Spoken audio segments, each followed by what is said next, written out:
Welcome to Bed Crime Stories podcast. I'm your host, T. It's Friday. I hope you have a great day, and I also hope you have a great weekend. Please like, share, and subscribe. Thursday marked the fourth day of Lori Daybell's trial for the death of her fourth husband, Charles Vallow. According to Lori's only living child, who attended court for the first time in this trial yesterday, the experience allowed him to make a break in the sense of the mother that he knew is gone for all intents and purposes. And this new person, who he refers to Lori, is somebody he doesn't know. Colby said that being in court all day was incredibly draining, and he went through many different emotions, including anger and sadness. He said he even laughed at one point when Lori talked about translated beings. FYI, a translated being describes a person who has been physically changed by God so that they do not experience death in the usual way. They basically achieve immortality. Lori was trying to show the jurors that her beliefs were not so different from traditional Mormon teachings. Colby found it ludicrous that Lori would declare herself a translated being when only Jesus is truly translated. He said he felt sad watching his family members having to be cross-examined by Lori. Relatives like Lori's older brother, Adam, and Charles Vallow's sister, Kay Woodcock. Lori seems to loathe these two people in particular. And Colby said he even saw Lori lift her hand at Adam at one point and basically pretend to be holding a weapon and to pull the trigger. If the jurors saw that, I can't imagine any one of them arguing that there's reasonable doubt in this case. Colby also mentioned that his mother would move her head in an exaggerated manner while looking at the jurors to indicate that she disagreed with whatever witness was saying. And she made sure to look at the jurors while she was doing this head shaking to say no. And Colby rightly pointed out how Lori projects things onto others, like accusing the woman who was briefly dating Charles of spending time with a married man when she, Lori, was having an affair with Chad Daybell, who was married at the time. It's the pot calling the kettle black. Colby was also surprised that Lori didn't go harder on Kay Woodcock when she had a chance to cross-examine her. Colby, like I did, expected Lori to rip into Kay, and she really didn't do that.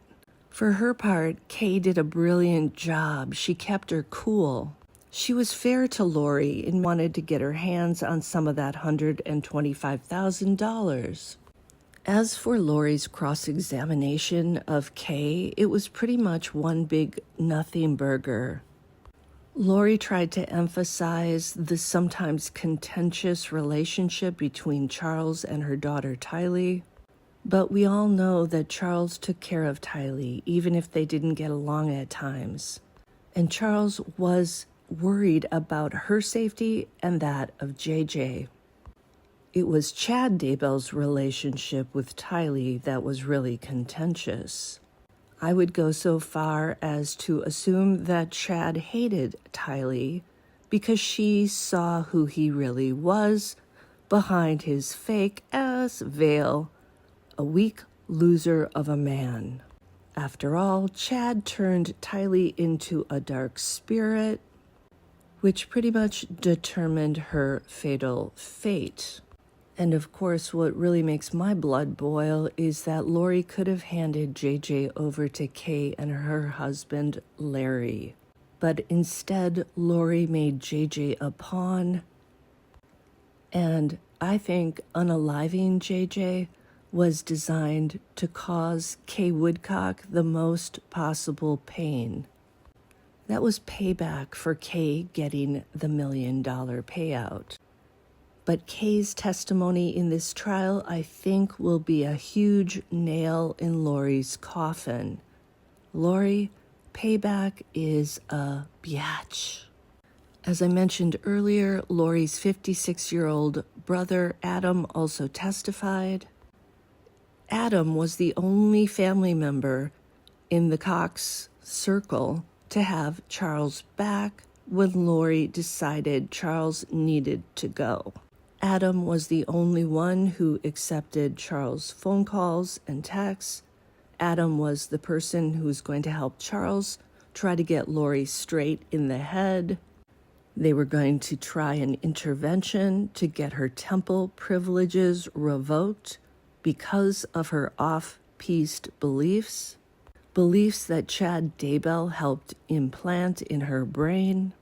Lori told her family members, do not talk to Charles, and they all refused to pick up his calls. When he was desperate and worried about Lori's mental health and the safety of the children. For this reason, I can't help feeling that Lori's parents and her sister Summer have a little bit of blood on their hands. Just my opinion. You know, Charles apparently was paying for some of their phones. He had them on his corporate account.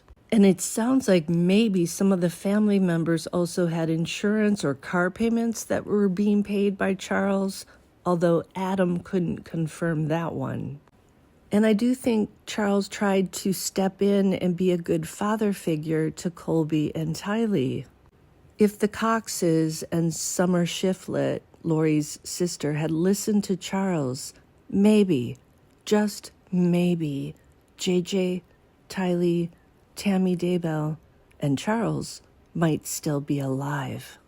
And once again, Lori's main defense strategy seems to be asking all the witnesses if they heard or saw her conspire with her brother, Alex, to unalive Charles.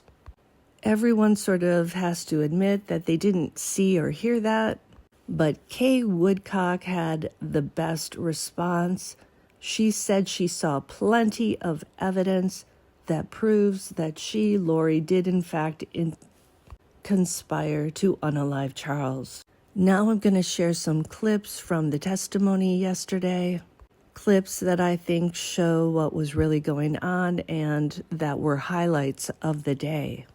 When you're done, please like, share, and subscribe, and I will see you guys next time on Bed Crime Stories. I love text for the first time. They're listening to Lori and they're talking all right. They're digesting this. They're not asking questions. To me, if someone has questions, it's because they're trying to figure it out. It doesn't look like they're trying to figure anything out. And this is absolutely nothing against them. This is what I'm saying is it makes it look like it's so cut and dry to them. But the worst part is, right? The worst part is if you're representing yourself, you would assume you're trying to make I have two more things to tell you. Pin those things. They would assume you're trying to make a good impression on them, right? I was watching Lori's mannerisms. I was watching the way she conducted herself. She was very skittish. And what was really crazy is she would sit there and she would, like, if someone said something about her religious belief, she'd be shaking her head very, very publicly, right? Not like a little nod. She was very like this, like whole head shaking.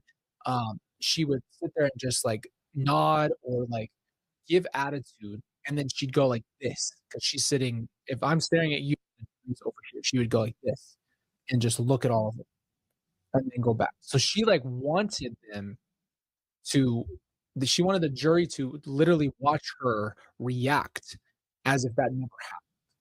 That was crazy to me. And then one thing that I saw, I don't know if anybody else saw this, okay? There was a moment where Adam was sitting there. And this was crazy. This moment, I was like, I could have out loud blurted out loud. She looked over, and I don't remember how, she kind of looked off to the side. And she literally goes like this, puts her hand out, and then puts up a gun like this really fast and closes her thumb. That's a very blatant thing to me. How else do you interpret that?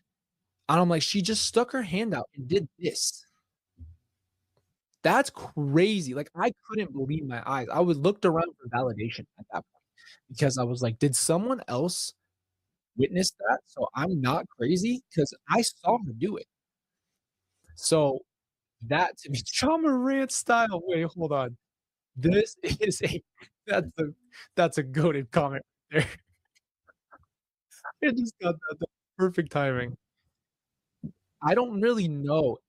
I don't know if they caught this on camera, probably not. This was during the back and forth, but I just watched her do it. She just sit like this, and then, like, kind of subtly pulled her fingers back and just closed and then put her hand down, and I went, "What was that?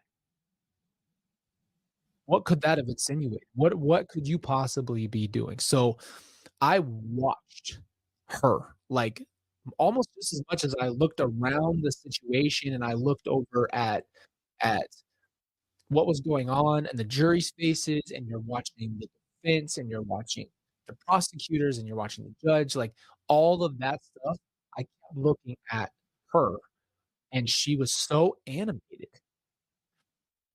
It was so animated, so crazy because she thinks I think this is how her mind works. She thinks that everybody's watching her like a movie. She has that main character idea, so she always thinks people's eyes are on her. And so with that, she assumes everyone is just staring at her, and she's able to have that deniability like, "Oh, I can't believe this." And I'm like, what's so crazy is there's so many people here, and everything is, "You're against me, you're against me, you're against me, you're against me." And she acts like everybody is out to get her person. Colby an adult? Yes. Do you have a son, Zach? Yes. Did your son Zach ever live with Lori and Charles for a bit? Yes. Did he move in there after Colby moved out? Yes. In July of 2019, was Lori's other daughter, Tylee, still under the age of 18? Yes. Do you know whether or not Charles helped raise Colby and Tylee? Yes. Did you know if Charles had any children from prior marriage? Yes. Do you know do you know how many children he had from a prior marriage? I think two. Okay.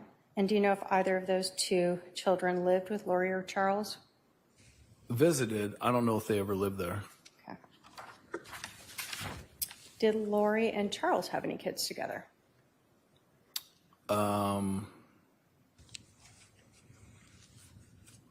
JJ? Was JJ adopted? Okay.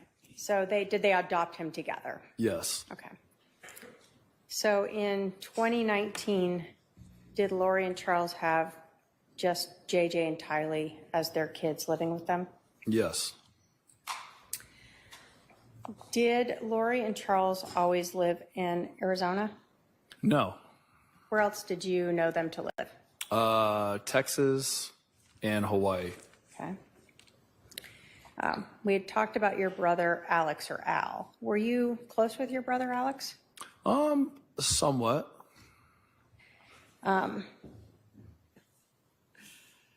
Do you know where Alex was living in July of 2019? What state? Arizona. And can you describe your brother Alex's relationship with your sister Lori? Were they close? I mean, I don't know if close is the word I would use growing up, but Describe just for us. normal brother-sister relationship, I guess. As they became adults, did they continue to be close, or what do you recall of their relationship? Yeah, over the last, I guess 4 or 5 years. The last 4 or 5 years between them was what? They were closer, they were close for like a year and a half, is what I remember. Before this happened? Yeah, they became oddly close for a while.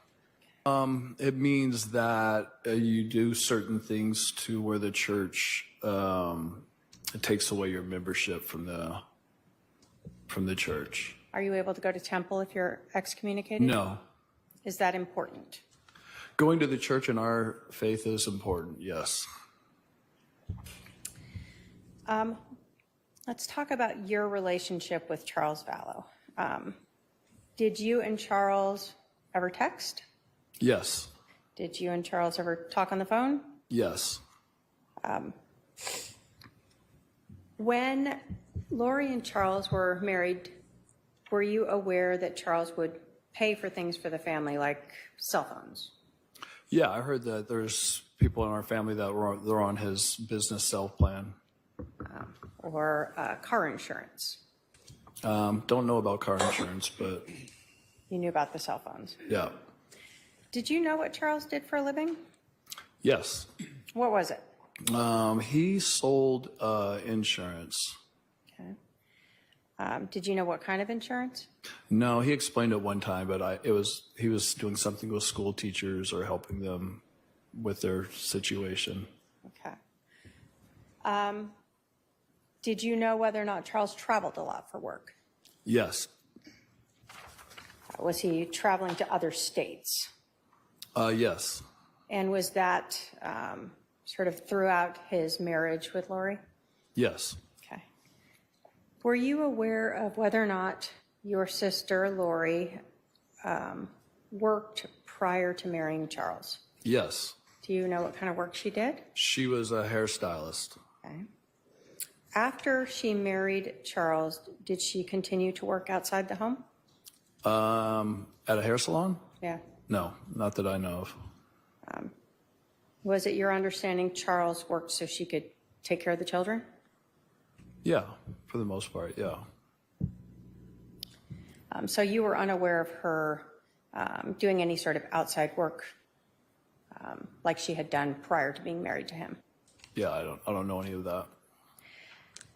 At some point, did you learn or become aware of the fact that Lori and Charles were having some marital problems? Yes. Just yes or no, did you ever talk to Charles about why he and Lori were having marital problems? Yes.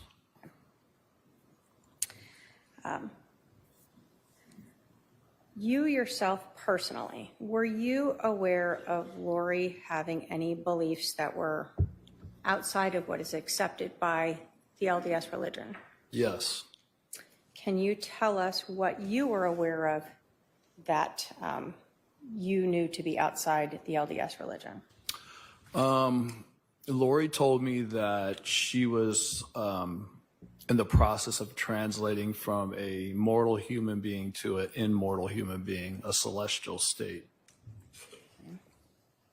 That's something that the LDS religion supports? I haven't heard of it that it's happened here on Earth yet.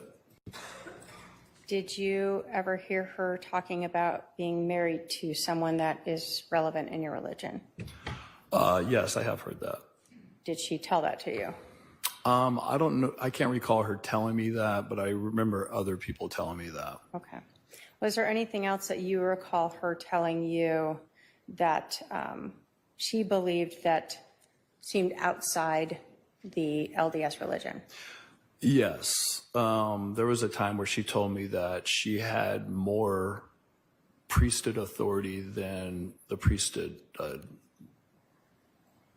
And why, can you explain for us what that means, why that was significant to you? In our religion, the men hold the priesthood, and she said that she's in a state where she's above that. Okay. I didn't quite understand it, but very strange. Did you confront her about these beliefs? Confront her? No. Did you discuss with her about these beliefs? I just let her say what she wanted to say. Was there ever a conversation where, when she was telling you these things, where she asked if you thought she was crazy? Yes. And how did you respond to that? I said, I don't know if you're crazy, but what you're telling me is not true. It's not real. After you said that, what happened to your relationship with Lori? She stopped talking to me. Okay. Did you Were you ever aware of Lori believing that people could be dark or possessed by evil spirits? I later have learned that, yes. Did you ever try to tell your family about the beliefs that Lori had expressed to you? Yes. What was your family's reaction? One of the reaction was, she's in a delusion, let her do whatever she's doing and she'll come out of it at some point. How did this impact your relationship with your family when you're bringing up these concerns about Lori? They basically cut me off. Lori told me that she was in the process of translating from a mortal human being to an immortal human being, a celestial state. That's something that the LDS religion supports? I haven't heard of it and that it's happened here on Earth yet. Did you ever hear her talking about being married to someone that is relevant in your religion? Yes, I have heard that. Did she tell that to you? I don't know. I can't recall her telling me that, but I remember other people telling me that. Okay. Was there anything else that you recall her telling you that she believed that seemed outside the LDS religion? Yes. There was a time where she told me that she had more priesthood authority than the priesthood. And why, can you explain for us what that means, why that was significant to you? In our religion, the men hold the priesthood, and she said that she's in a state where she's above that. Okay. I didn't quite understand it, but very strange. Did you confront her about these beliefs? Confront her? No. Did you discuss with her about these beliefs? I just let her say what she wanted to say. Was there ever a conversation where, when she was telling you these things, where she asked if you thought she was crazy? Yes. How did you respond to that? I said, I don't know if you're crazy, but what you're telling me is not true. It's not real. After you said that, what happened to your relationship with Lori? She stopped talking to me. Were you ever aware of Lori believing that people could be dark or possessed by evil spirits? I later have learned that, yes. Did you ever try to tell your family about the beliefs that Lori had expressed to you? Yes. What was your family's reaction? One of the reaction was, she's in a delusion, let her do whatever she's doing and she'll come out of it at some point. How did this impact your relationship with your family when you're bringing up these concerns about Lori? They basically cut me off. So you bringing up your concerns about Lori's beliefs being at odds with the LDS religion sort of terminated your good relationship with your family? Yes.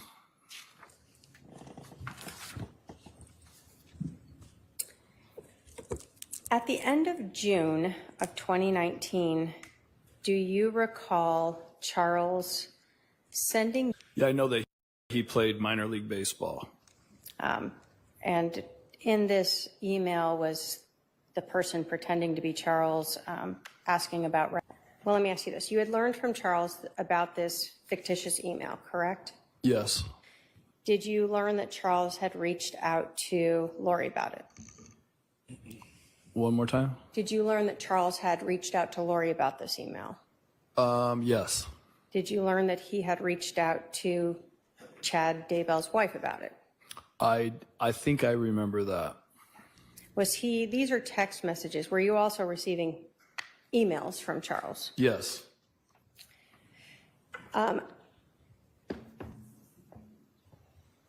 Does this sort of array of messages start to involve where you and Charles are talking about having you come out to Arizona to help with this intervention? Yes. And so do we see on the 9th, you letting him know that you could fly out tomorrow and come home Saturday or Sunday? Yes. Do we see, as you continued on, he tells you that he could fly you in on Southwest, and he's telling you he's just right now landing in LA, right? Yes. And you knew he traveled a lot for work. Yes. When we get to the 9th at 9:11 a.m., did you get a message from Charles about how you were going to get everyone together without Lori knowing that you're going to have this intervention? Yes. And is that one of the ideas where you indicated that I'll go see Lori at her house and have a talk with her and keep your phone on record? Yes. So that was sort of one idea of a potential way to show the stake president that she was having these ideas outside the LDS faith? Yes. Does Charles kind of tell you that that's really going to work? Yeah. He says, I think she'll leave, but it's worth a try. Yeah. Did you then suggest also have a family dinner with everyone and then say, always leave my phone on to record what I say and what everyone else says? Yes. And then you go on to say that's to have proof for Holmes. Who's Holmes? President Holmes. He was our stake president, or their stake president. You were in Wichita, but he was the stake president here. I lived here before, and he was in my ward, so I know him. So when you're talking about the stake president, Holmes is who it actually is? Yes. Okay.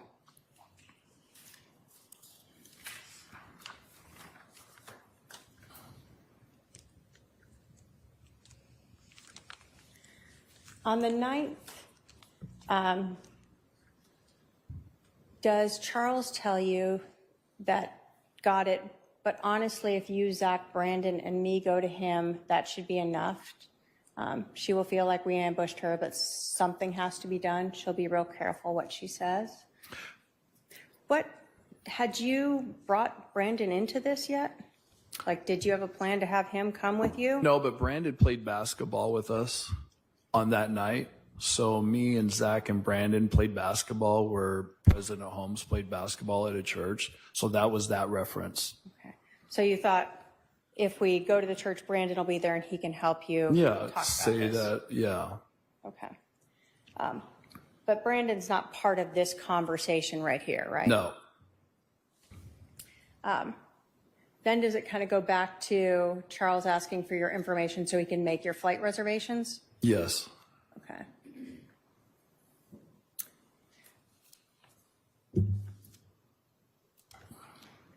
Then at 1:13 p.m., does Charles let you know that your flights are booked and that he emailed that to you? Mm-hmm. And then does he go on to say, I'm really uneasy about how she will respond, not only to you, but to me and Zach and Brandon, right? Yes. In talking with Charles and this intervention, was there a constant concern of how she would respond to trying to take away her temple recommend? Yes. Was some of that based upon your understanding of the things she had said to Charles in the past? That and others. Apparently, Lori was flighty.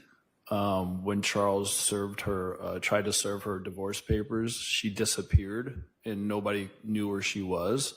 So in Charles's mind, that she could be flighty and just take off again where nobody would know where she is. So there was some definite reference to that as well. Okay. Then it goes on to say, I'll pick up JJ and take him to school.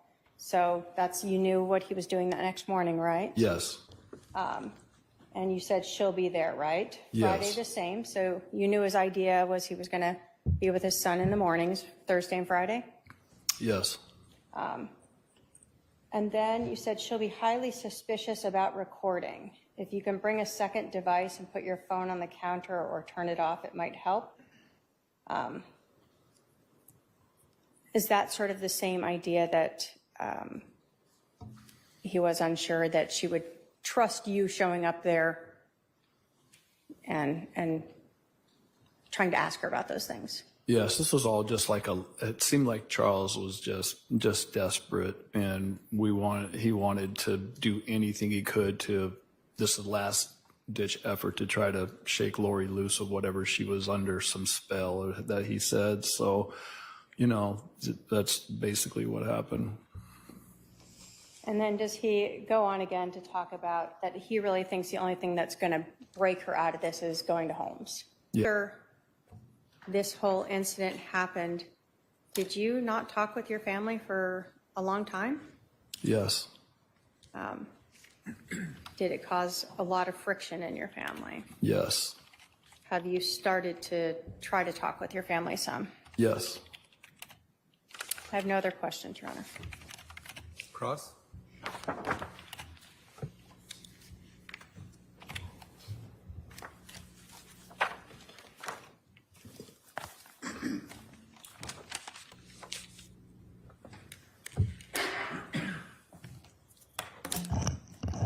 Mr. Cox, how long has it been since we've seen each other in person? Don't know. When was the last time you saw me? I don't recall. So, has it been a year, 2 years, 3 years, 5 years, 6 Something like years, that. 7 years, 8 years? Something? Okay. So, you have no idea. Nope. You have no idea when the last time you saw me in person. I don't know the year or how many years it's been. Okay. So, did you see me at Colby's wedding in January 2018? No, I was not there. You didn't come to Colby's wedding. No, I did not. So did you see me sometime that year at my house Possibly. where Colby got married? That house. I did see you at that house, yes. At least one time. Yes. So possibly in 2018. Yes. And when was the last time we had any communications? The last time I remember our communications was you and I were speaking in the kitchen when the family was over. Okay. So you think that was that time in 2018? I think so. Okay. And were we eating my green chili chicken enchiladas? Do not remember that. You do not remember that? Nope. Is that what I made every time we had a family get together, which was like 10 times a year? I don't remember that. Okay. And when was the last time that we had a phone call or text message? I have no idea. Could it possibly be around that exact same time? Possibly. Okay. So that was possibly in early 2018? Yes. Okay.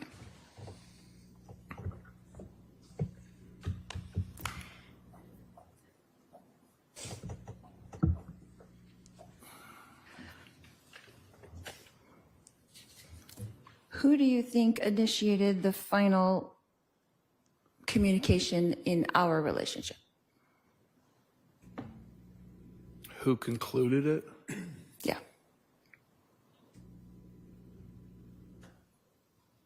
I don't know. So right now it's 2025, is that correct? Yes.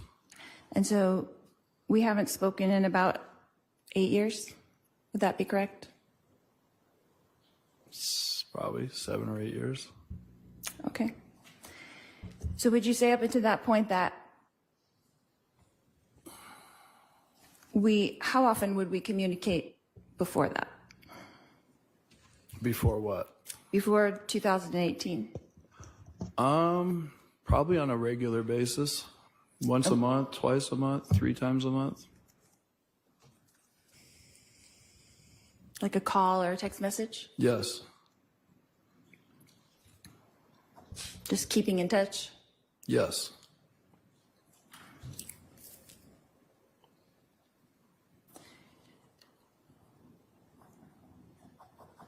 you know of us living in Hawaii and you were living in Kansas at the time? Yes. Period. That was a dumb statement by her. So let me ask you this. So she told you again that she was left with these 5 kids, right? Yeah, 5 kids. She had Colby and Tylee and JJ. And at that Colby time- was out of the house, so it was just Tylee and JJ.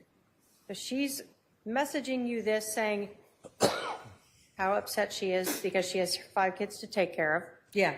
And then she tells you that, is this why you wanted JJ to come to Charles's service? No, I had already gotten the okay from her to come get him. I was going to fly here, pick him up, go back to Louisiana, keep him for a week and attend so he could attend the service during that time. And when she found out when she found the change of beneficiary form, she said that she was too busy. They were moving to Hawaii, and it would be too confusing for JJ to come, and he needed to be with her. So after she found out and had confronted you about that change of beneficiary where you are now getting Charles's life insurance policy, she changed her mind and refused to let JJ go to Charles's service, his Yes. dad's service.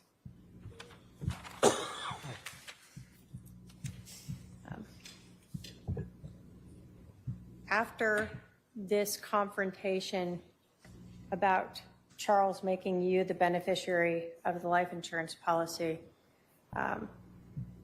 did that pretty much end most of the contact you had with Lori, other than you reaching out to talk with JJ? Yes. Thank you. I have no other questions. All right, Cross.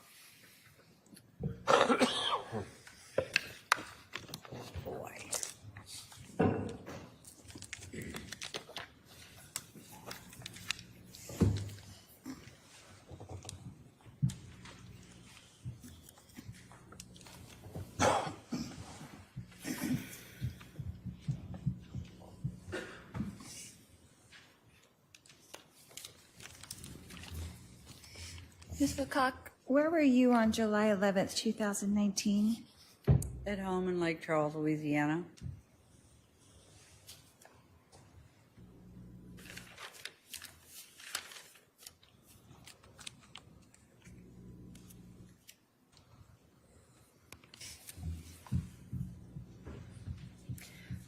Were you aware at all of the relationship between Charles and Tylee?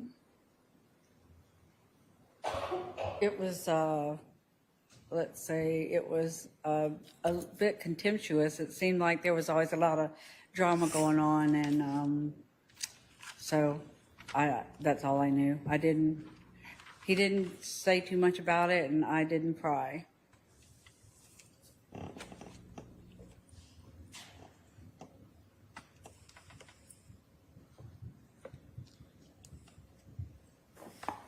But you knew that there was some kind of contention going on with those two for I a can't while. hear you.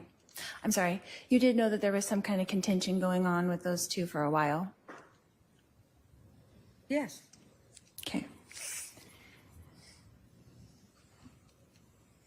And you weren't really aware of the events that happened that morning, were you? The morning of his July- murder? Of July 11th? No, I wasn't. Okay. Because you didn't tell me.